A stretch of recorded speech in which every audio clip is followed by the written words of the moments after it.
Multiple reports have linked the Toronto Raptors as a team that could potentially trade into the top three of this year's NBA draft in hopes of selecting Scoot Henderson. So we'll break that down, including a little Woj bomb that came out today indicating the Raptors have hired two of the top assistants in the NBA, and Bobby Webster spoke on who the Toronto Raptors are looking at, the type of player with their 13th overall pick. So lots of stuff to dive into. Without further ado, let's jump into the first topic of discussion. The first thing we're taking a look at is multiple reports linking the Toronto Raptors to top prospect Scoot Henderson. Now, we broke it down even in yesterday's video about the Toronto Raptors discussing making trade talks, making conversations with the Portland Trail Blazers and potential deals that could go down. But now, just in the past day, we've had two reports come out, two more reports linking the Toronto Raptors as a team that could trade up into the top three. The first one's coming from Kevin O'Connor, basically saying that the Raptors and Washington Wizards have explored moving up into the top three, sources have told Kevin O'Connor of The Ringer. The Hornets own the second pick, while the Portland Trail Blazers own number three. Next year's draft, obviously, the prospects and Scoot Henderson and Brandon Miller aren't the level of a Victor Wembanyama, but we've heard a lot of people say that especially Scoot Henderson would likely be a number one overall pick in many of NBA drafts, many of the recent ones, but Victor Wembanyama is just a generational prospect. But the Raptors have a number of potential trade candidates in Pascal Siakam and OG Anunoby, while the Wizards are gauging the trade market for Bradley Beal. It's also mentioned that the New Orleans Pelicans have been previously linked to moving up for Scoot Henderson. So a little bidding war is going on, potentially to trade up there for Scoot. It seems like the Blazers especially are a team that are sort of situated to make a trade if they're trying to build around Damian Lillard. More of a win-now deal, even if it's probably not the best thing for their organization long term. But we also had another report, more specifically linked to the Charlotte Hornets, coming out from Jake Fisher, Yahoo Sports, saying that the Charlotte could feasibly trade the pick, but the Hornets appear to be in deep internal deliberations between Scoot Henderson and Brandon Miller. There's been plenty of buzz about the New Orleans Pelicans and Toronto Raptors, in addition to the Houston Rockets registering interest in jumping to the top of the draft board. The Pelicans are indeed quite high on Henderson, sources have confirmed, as he boasts the explosiveness and athletic build of a bona fide franchise caliber offensive engine.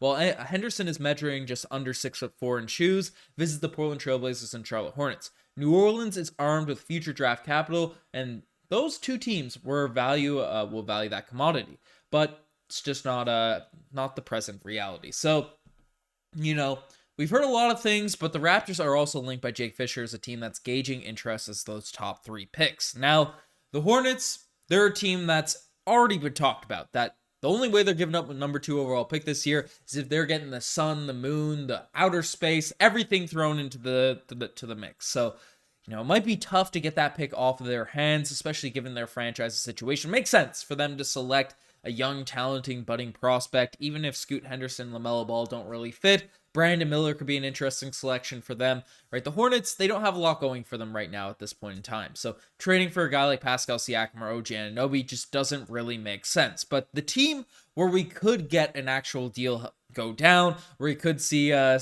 trade happen, is the Portland Trail Blazers. As we discussed it yesterday, they're trying to win now. They're trying to build around Damian Lillard, and we have guys like Pascal, OG Anunoby that would fit perfectly with that team. And Anthony Simons coming back would also be a cool fit for the Toronto Raptors. Now, the bidding war with the New Orleans Pelicans and the potential, obviously, they have a lot of draft capital. If you look at their future draft pick selections, they have Lakers picks, they have Bucks picks, they have a lot of picks and a lot of young players that we talked about at this year's trade deadline. Trey Murphy, right, Dyson Daniels, and even with all the off-the-court drama happening right now with Zion Williamson, some are speculating that they might trade Zion for Scoot, straight up, try to get one of those deals happening. So, interesting stuff happening down there with the New Orleans Pelicans, so might be tough to outbid the New Orleans Pelicans if they throw a Zion on the table, but if not, right, I feel like the Portland Trail Blazers aren't that interested in future draft capital if they're building around Damian Lillard right now. They're trying to go all out on this current window, and Pascal Siakam and OG Anunoby fit that a little bit better than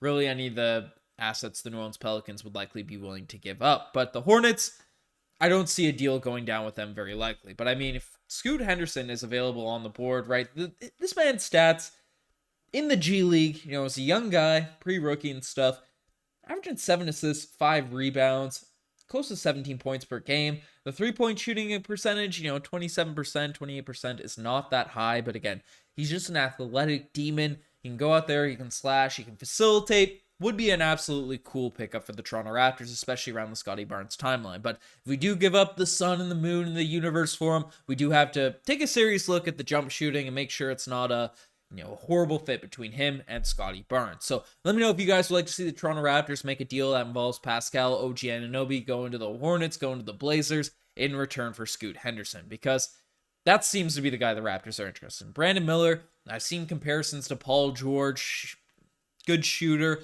some off-the-court drama with him as well, so I don't know. If we're trading the top three, I want Scoot, shooting issues aside. But let me know what you guys think. Next thing we're taking a look at is the Raptors hiring some top assistant coaches across the NBA, as Lil Woj bomb came out today, regarding the Toronto Raptors. I saw the Toronto Raptors name in a Woj bomb. I was, with all the trade rumors going around right now, had to take a double look, but news came out that the Toronto Raptors are hiring Wizards assistant Pat Delaney and Warriors assistant Jama Mahalea. And I can never pronounce his name effectively that great on the pods. I had it better back a couple of years ago as a top assistant coaches on Darko Rajakovic's new staff, sources have told ESPN. But this is really big news. Now, I know assistant coaches hirings are probably not the most exciting thing to the average NBA fan, Raptors fan, but especially Jama is a guy that was well regarded within the Toronto Raptors organization. If you look at his sort of history, if you look at his sort of career history, went to college at UBC, so Canadian Lynx, coached U of T as an assistant, Toronto Raptors as an assistant. Then he was the head coach of the Raptors 905, that 2018-2020 sort of span. Came back on the bench as a Toronto Raptors assistant, and then was plucked away to the Golden State Warriors, won a championship there, won a championship with us, and now he's back on the Toronto Raptors bench as an assistant for this team. And Jama is a guy that was looked at as one of the top development coaches for this team, right? You look at the timeline for Jama here with the Raptors, right? Assistant 2013, 2018, head coach in the 905 thereafter. That's sort of the golden age of Toronto Raptors development.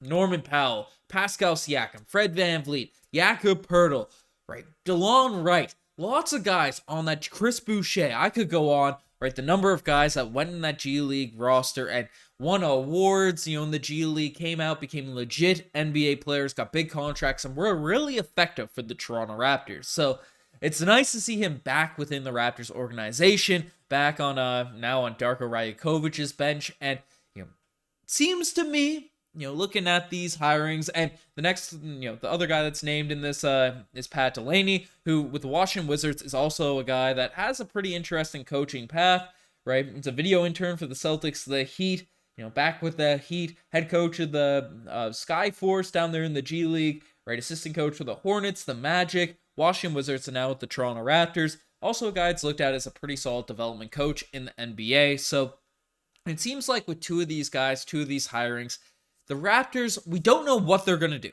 We aren't sure. Bobby Webster's saying to the media, maybe not with as much emphasis as you'd appreciate if he was actually telling the truth and all these types of things, but we're looking to get Fred back. We're looking to bring Gary back. We're looking to bring back this entire roster. Build for the future, all these types of things, right?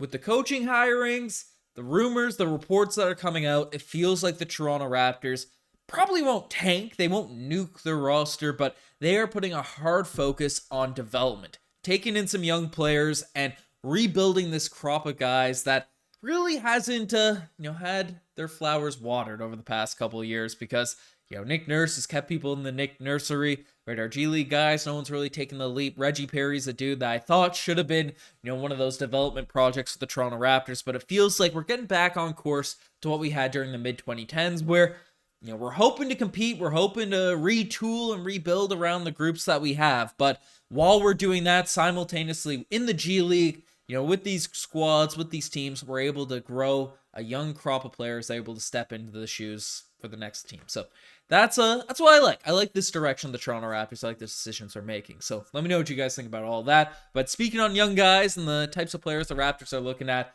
right, Bobby Webster reveals the Toronto Raptors draft strategy, at least with the 13th overall pick. And you got to read between the lines a little bit, but he basically said, we're looking to draft a Toronto Raptors style player. And obviously the Raptors went in the 6'9" direction for a very long time. Long, wiry, athletic, defensive centered are the usual qualities the Toronto Raptors have looked at when drafting in the NBA draft, maybe the exception of Malachi Flynn, but that's the route that they generally went. And there's a few guys, in the lottery right now that could potentially be targets. A lot of wing players, a lot of guard players. I think it was Kevin O'Connor also said the Raptors are looking deeply at the guard positions rather than forward, so that's nice to see. But hopefully whoever they draft isn't someone that's just going to be wasted away on the bench, not shooting. And with a new coaching staff, I don't imagine that will be the case. So the Raptors are looking for a guy that essentially they've already had. High character, athletic, long, wiry. At least that's what Bobby Webster's implying with his comment. So let me know what you guys think about all that. You guys are the best to make this far. Subscribe to the channel if you guys haven't already. I mean, we're really close to 28,000 subscribers. So I don't know how many people are making it to the end of this video, but if all of you that aren't subscribed, you made it here, hit that sub button. It would mean the world to me. But folks, you guys are the best. I'm signing out. Cheers.